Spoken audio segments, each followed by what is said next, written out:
Hey yo, j'espère que vous allez bien, on se retrouve aujourd'hui pour une nouvelle vidéo qui va parler de 4 reportages récents sur la K-pop et en particulier sur BTS. J'espère que la vidéo vous plaira et donc c'est parti. Le premier reportage que je vais parler, c'est celui de M6 sur BTS et Blackpink qui a été diffusé au début du mois d'avril dans le 1945. On l'appelle la K-pop, la pop venue de Corée du Sud continue de soulever les foules. Les Blackpink, groupe féminin, a battu un record de vues sur YouTube la semaine dernière. Et devinez qui les a détrônés ce week-end? Eh bien un autre groupe de K-pop, masculin celui-là, BTS, boys band le plus populaire au monde, qui cartonne avec son nouvel album sorti vendredi. La guerre de Corée se joue en musique. Arthur Dehay.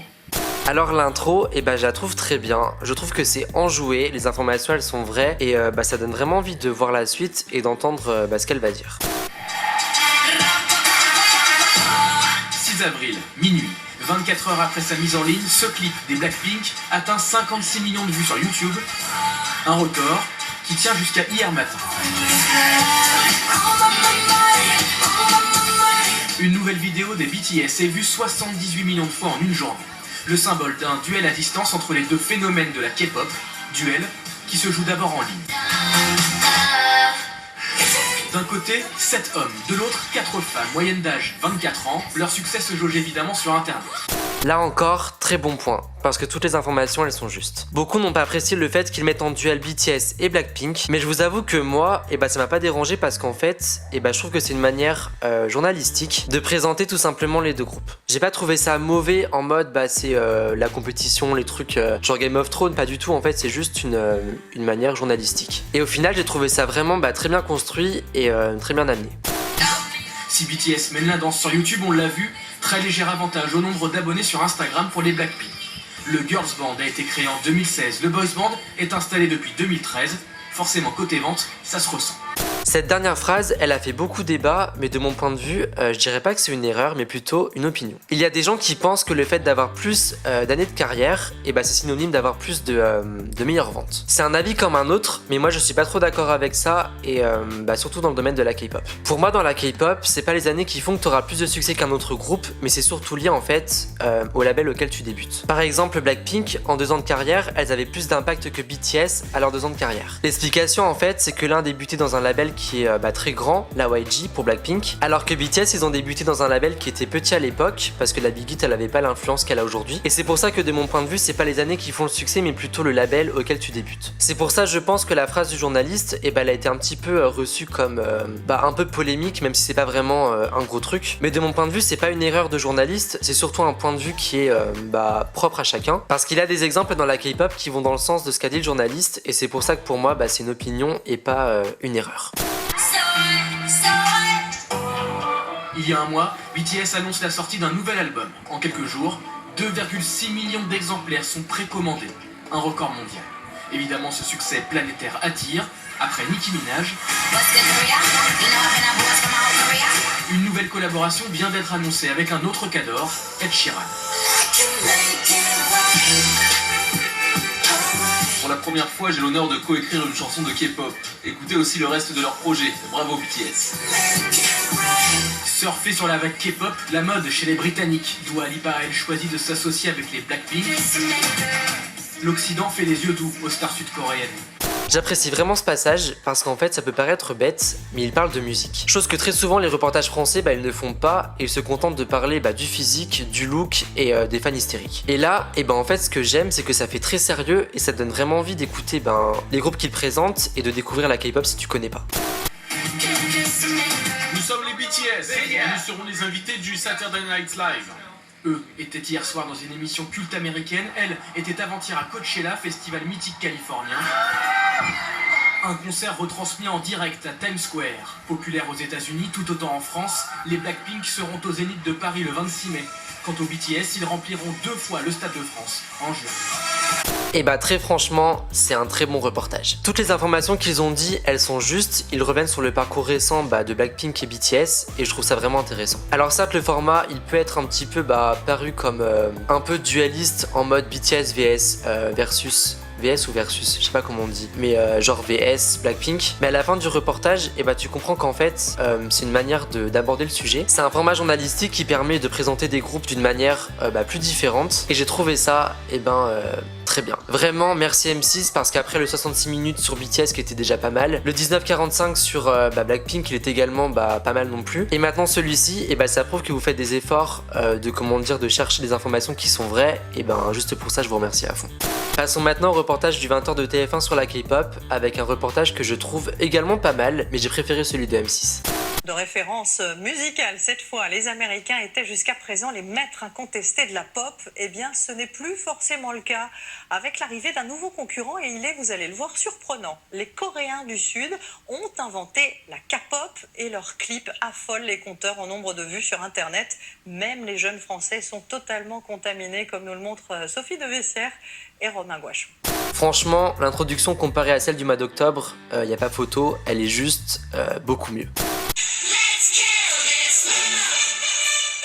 4 filles au caractère bien trempé. Une chorégraphie millimétrée et un look tout droit sorti d'un jeu vidéo. C'est de la K-pop, de la pop coréenne et c'est un phénomène mondial. Ce clip, posté le 4 avril dernier sur Internet, a été vu en 24 heures plus de 56 millions de fois. Le groupe Blackpink chante un peu en anglais, principalement en coréen. Qu'importe, les ados du monde entier sont accros. Ce qu'ils disent, c'est juste et c'est bien. Même si on reste principalement sur tout ce qui porte à l'apparence, les looks, les chorégraphies millimétrées, tout ça, mais il y a quand même, faut le dire, un petit passage sur les paroles. Nous en avons trouvé en banlieue parisienne. Ces jeunes Françaises s'entraînent tous les jours pour reproduire à la perfection le clip du moment. Il faut qu'on regarde la traduction pour pouvoir mettre les bonnes expressions sur le visage. Sinon on comprend pas, on sait pas quoi mettre comme émotion, comme expression. Là c'est pour moi le meilleur passage du reportage. Ils sont allés à la rencontre de 2 groupes de danse qui sont composés par des fans de K-pop. Et ce que j'ai apprécié en fait c'est qu'ils étaient hyper sérieux. C'était pas des fans en mode hystérique qui pleurent ou qui sont en mode ah mais ils sont trop beaux machin, oh pas truc. Non c'était vraiment des fans hyper sérieux. C'est des jeunes qui s'entraînent et qui font du sport parce que la danse ça reste du sport et je trouve ça super bien. Les thèmes abordés sont l'identité, la jeunesse, la passion. Tout ce qui est rupture amoureuse, l'un va chercher l'autre, on s'attrape, l'autre veut pas, des trucs comme ça. Les Coréens ils sont plus sentimentaux, du coup ils font passer à travers les paroles et la danse du coup des émotions que l'on ressent pas forcément dans d'autres danses. Là encore, très bon point, parce qu'en fait ils parlent des thèmes qui sont abordés dans les chansons de K-pop et je trouve ça encore une fois que ça fait plus sérieux. Pour quelqu'un qui connaît pas cet univers, je trouve ça super intéressant. Pour entretenir leur passion, les fans peuvent compter sur des boutiques spécialisées. Ce magasin parisien propose des disques, mais pas seulement. Là par exemple vous avez des calendriers, c'est juste ici. Et après plus au fond vous avez des photocartes et tout. Le chiffre d'affaires augmente tous les ans grâce à la multiplication des produits et des artistes. Chaque groupe a son essence entre guillemets et du coup on arrive un petit peu à trouver ce qu'on aime dans chaque groupe. Par exemple on pourra trouver du mignon dans certains groupes, on pourra trouver vraiment du badass dans d'autres groupes beaucoup plus axés rap.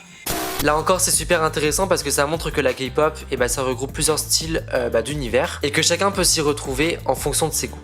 Plus de 150 groupes de K-pop, tous créés de A à Z par des agents spécialisés. Il y a 15 structures. Elles recrutent par casting dès l'âge de 13 ans.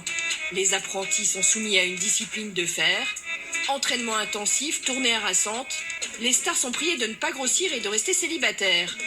Là on repart dans les travers du reportage français sur la K-pop avec le traditionnel pas le droit de grossir, pas le droit d'avoir des petites amies, tout ça, mais on commence un petit peu à avoir l'habitude. En fait, ce qui me gêne avec ça, c'est pas que, que c'est faux ce qu'ils disent. On sait très bien que ça existe, mais la manière dont ils le disent, c'est trop général. Pour le fait de ne pas grossir, c'est pareil, c'est vraiment label dépendant, voire groupe dépendant. Ça dépend aussi du sexe, du côté des filles, les régimes sont souvent plus drastiques que du côté des hommes, et c'est différent. Par exemple, il y a des labels qui sont beaucoup plus durs par rapport au régime que d'autres, et c'est vraiment en fonction de là où tu as débuté, et de là où t'es géré. Quand on parle du fait que c'est interdit d'être en couple, c'est pareil, c'est vraiment dépendant en fonction du label. Il y a des labels qui sont plus durs par rapport à ça avec leur groupe, d'autres qui sont plus ouverts. Mais comme je viens de le dire, ça dépend du label, du groupe et également de l'ancienneté auquel t'as débuté. Il existe des idoles qui ont du poids ou qui sont en couple ou même qui sont mariés, et c'est pour ça je pense que les propos qu'ils disent par rapport à tout ça, ça mériterait beaucoup de nuances, parce que c'est trop facile de réduire toute une industrie à des propos comme ça, et c'est vraiment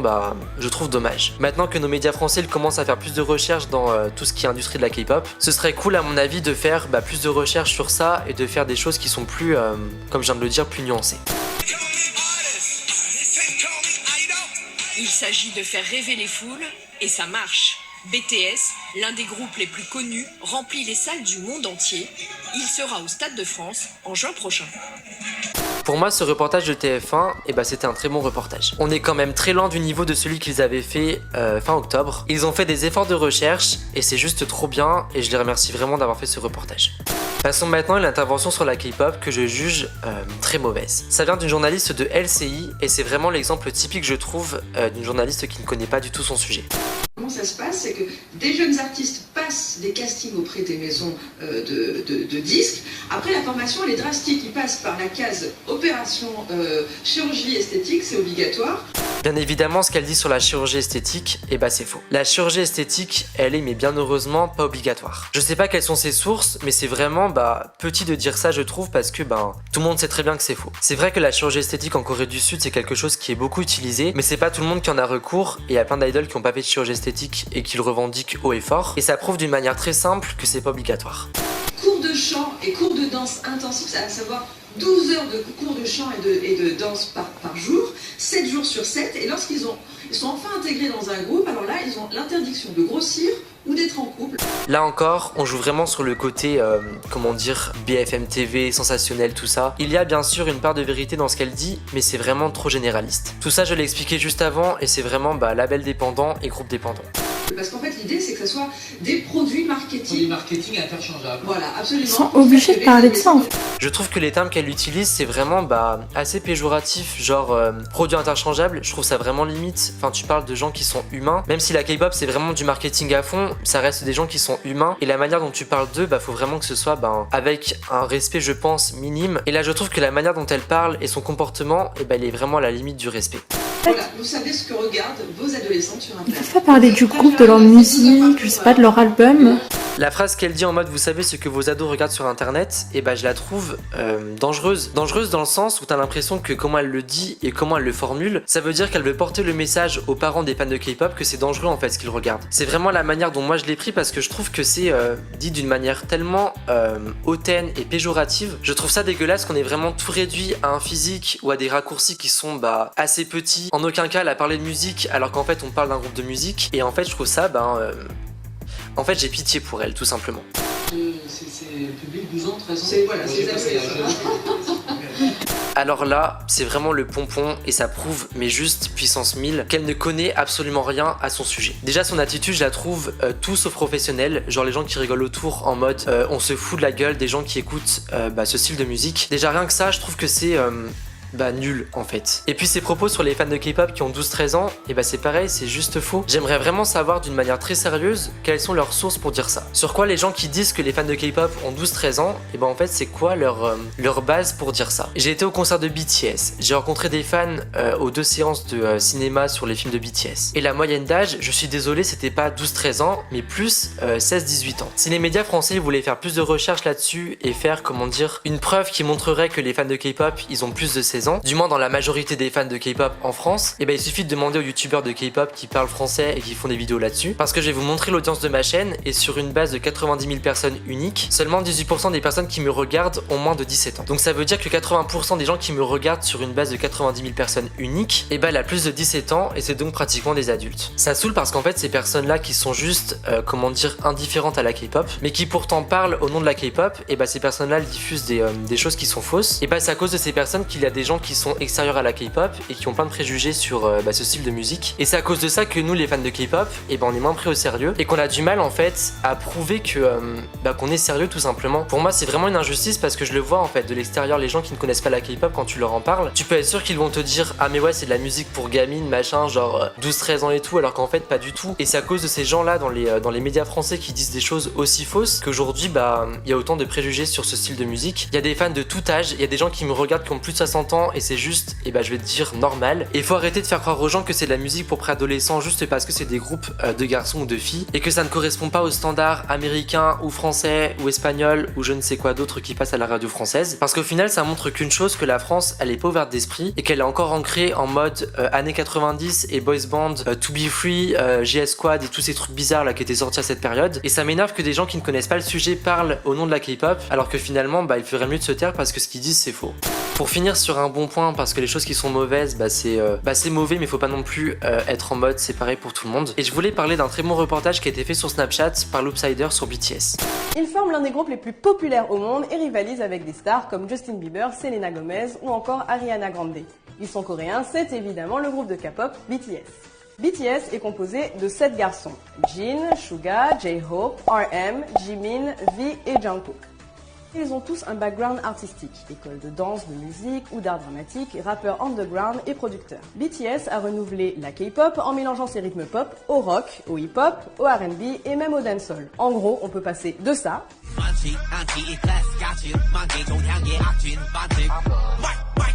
à ça.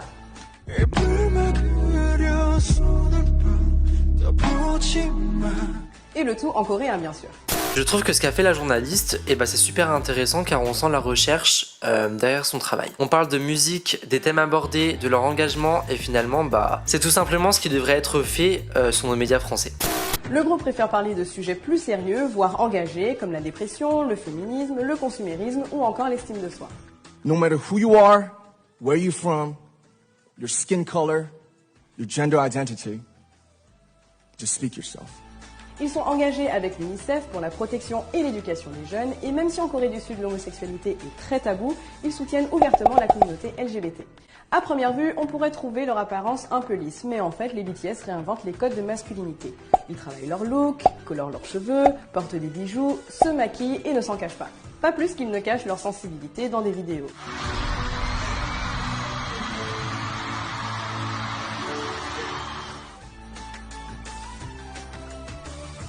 Les BTS sont actuellement en tournée mondiale et ils ne passent que dans des stades qui affichent déjà complet. Soul Persona sort le 12 avril et leurs fans, les ARMY, pour Adorable Representative MC for Youth, sont déjà dans les starting blocks. Plus de 16 millions d'abonnés sur Instagram et YouTube et plus de 19 millions sur Twitter. BTS pourrait battre son propre record avec ce nouvel opus puisque en 5 jours, il enregistrait déjà 2,6 millions de précommandes.